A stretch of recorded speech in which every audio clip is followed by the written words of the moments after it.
Welcome. Today, we're diving headfirst into the world of decentralized finance, or DeFi, as you probably know it, to really get our heads around one of its most powerful ideas, liquidity pools. And we're not going in blind. Our entire journey today is guided by the book Liquidity Unlocked, which is fantastic because it helps us break down all these really complex ideas into a simple, relatable adventure. So, if you've ever dipped your toes into crypto, you've probably felt this exact way. It can feel like a total maze of new terms and tech that's just moving at lightning speed. To help us out, we're going to follow a curious beginner named Alex and navigate this world right alongside them. So our journey with Alex starts with the one word that you hear absolutely everywhere in DeFi: liquidity. What on earth is it, and why does everyone keep talking about it? Okay, think of the entire crypto market as a giant river. Liquidity is the water, and if you have plenty of water, the boats, which are our trades, can move around super easily, super smoothly. But if that river starts to dry up, everything just grinds to a halt. So in short, liquidity is the absolute lifeblood that keeps the heart of DeFi pumping. So how does this liquidity actually get provided? Well, the old school exchanges use something called order books. This is where you literally have to wait for a specific buyer to match up with a specific seller. It can be painfully slow, and hey, if nobody wants to trade, you're just stuck. But decentralized exchanges, or DEXs, they use something way more innovative: liquidity pools. And the whole thing is powered by automated code. And that right there brings us to the main event. If liquidity is the water in our river, then you can think of liquidity pools as these massive shared treasure chests that hold all of that water, making it available for absolutely everyone. So how does this treasure chest actually work? It all starts with people we call liquidity providers, or LPs. They deposit an equal value of two different tokens into the pool, say some Ethereum and a stablecoin like USDC, which is basically a token designed to hold a steady value, kind of like a digital dollar. Then traders can come along and instantly swap their ETH for USDC or vice versa. And for providing that service, the LPs get to earn a small cut of every single trade. It's like collecting a toll. Now this is the really revolutionary part. Unlike traditional finance, anyone, and I mean anyone, with a crypto wallet can choose to become a liquidity provider. You can just contribute to the chest and start earning those rewards. It's a completely open, permissionless system. Okay, so how do you even get started? Well, our guide Alex, after seeing how all this works, decides to stop watching from the sidelines and actually participate. Alex takes the plunge. They deposit $500 worth of ETH and $500 worth of USDC into a pool. And just like that, instantly, Alex is now officially a liquidity provider. They own a tiny slice of that pool and are now eligible to start earning fees from it. But wait a minute, how does the pool even know what price to offer for a trade?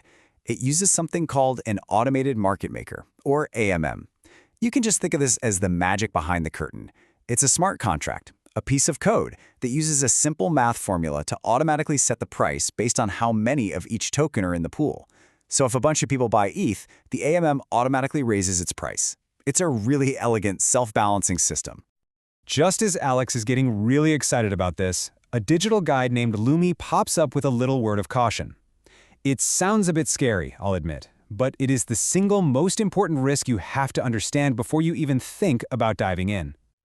So, what is impermanent loss? Let's break it down. In simple terms, if the market price of one of your tokens, let's say ETH, changes a lot compared to your other token, the value of your share in the pool might temporarily be less than if you had just held those two tokens separately in your wallet. The more the prices pull apart from each other, the greater that potential loss is.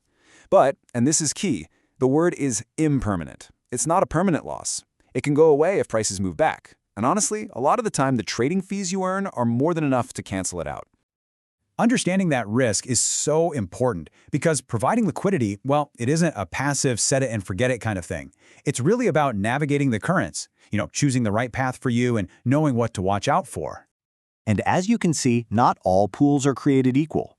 You've got your low-risk stablecoin pools, where both tokens are pegged to the dollar, offering pretty steady but small rewards. Great for beginners. Then you have the popular pools, like our ETH/USDC example, which have a more balanced risk and reward. And finally, you have the wild ones, the exotic pools with new, volatile tokens where the potential reward is massive, but so is the risk. The whole point here is to match the pool to your own comfort level. Now, beyond just impermanent loss, there are a few other currents to keep an eye on. The code itself could have a bug, a shady project creator could rug pull and just drain all the money, or just, general market chaos can hit your position hard. You always have to do your own research. But it's not all about risk. There are some really cool strategies to boost your rewards. See, when you deposit into a pool, you get this special receipt called an LP token. With yield farming, you can take that receipt and deposit it somewhere else to earn even more tokens on top of your fees. It's wild. Or you can compound your returns by just taking the fees you've already earned and adding them back into the pool. This grows your share and, in turn, your future earnings over time. Okay, wow, we have covered a lot of ground. So let's bring it all home with a simple treasure map to guide you on your own DeFi journey. So here's your map. First, remember, liquidity is the river that makes everything flow. Those treasure chests, the pools, they're open to everyone. But you have to be aware of the stormy seas. Always understand the risks before you dive in. Then, pick a path that fits your goals. And finally, remember that you need to stay at the helm. You've got to actively monitor your position. The most important takeaway from all of this is to just adopt the explorer mindset. This means you don't go throwing your life savings in on day one. Nope. Maybe you start with just $50 in a safe, stable coin pool. You watch it for a week. You see how the fees add up. You feel what it's like to withdraw. You start small so you can learn big. Because honestly, the knowledge you gain from that experience, that's the real treasure. So now you have the map, you know what liquidity is, you know how these pools work, and you get the balance between risk and reward. The only question left is, are you ready to start exploring?